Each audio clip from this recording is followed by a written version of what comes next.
कृष्ण जन्म अष्टमी पर हम सोच रहे हैं कि एक कथा सुना दे। साधुओं की एक टोली वृंदावन की तरफ, मथुरा की तरफ जा रही थी कृष्ण जन्म अष्टमी पर। उसमें से एक मनचला साधु था। उसने सड़क पर जाते हुए लिख दिया कि सब कुछ मिलेगा और चला गया मथुरा।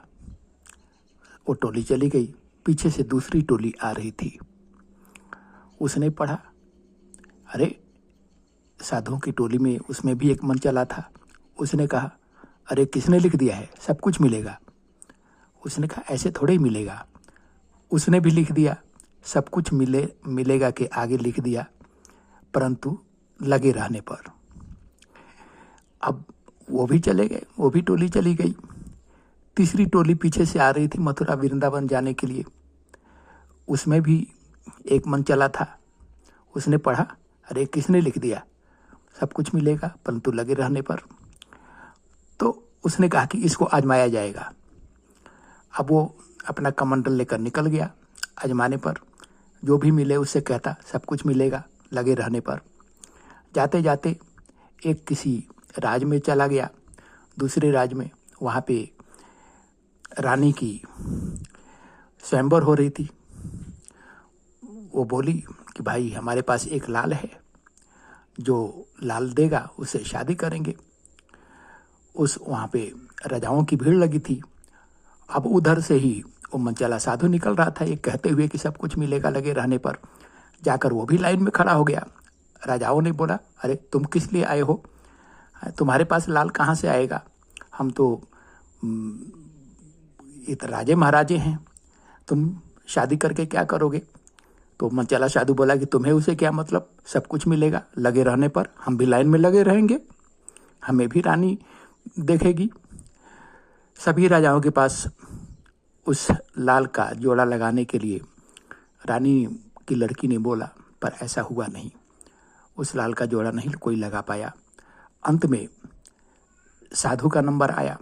साधु ने बोला कि हम नई कहानी थोड़ी सी गड़बड़ हो गई। तो उससे पहले, शादी से पहले वो एक समुद्र किनारे गया।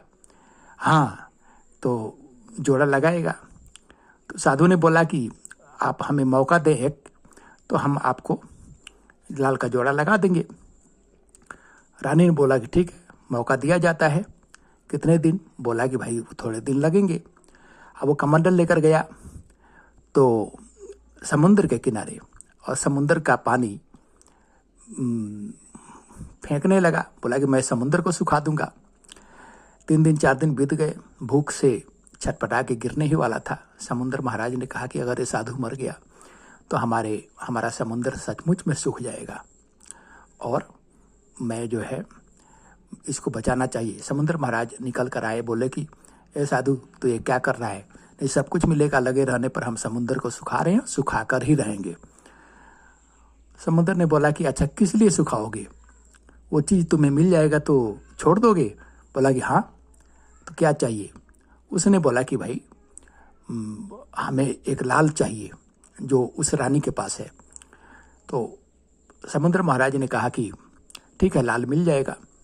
साधु ने बोला कि लो भाई, हमें यहाँ नहीं चाहिए, हम जहाँ मांगेंगे वहाँ चाहिए, रास्ते में कोई छीन लेगा तो। समुद्र महाराज ने बोला कि ठीक है, जहाँ भी चाहोगे वहीं मिलेगा, जाओ तुम।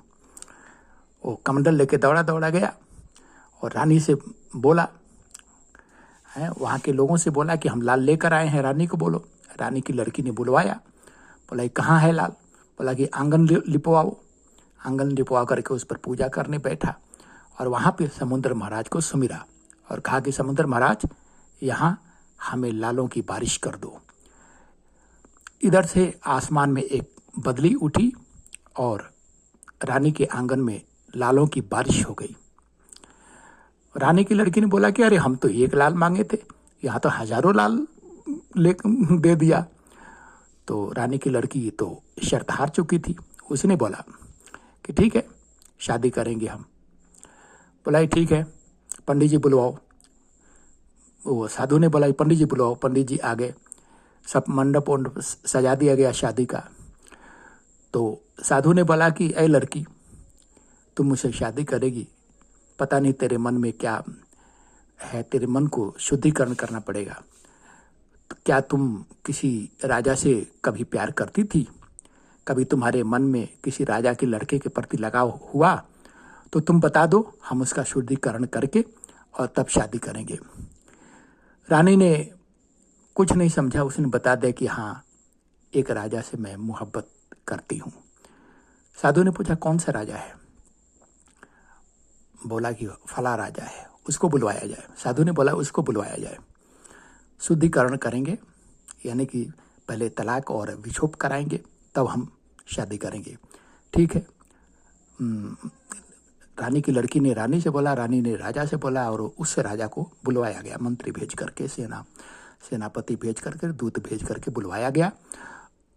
वह राजा आया जिसे मोहब्बत करती थी, उसको वेदी पर बैठा दिया और पंडित जी को बोला, साधु ने वेदी पर बैठा दिया और पंडित जी से बोला कि इस लड़की की शादी इस लड़के से करा दिया जाए। शादी, पंडित जी मंत्र पढ़िए और शादी कराइए।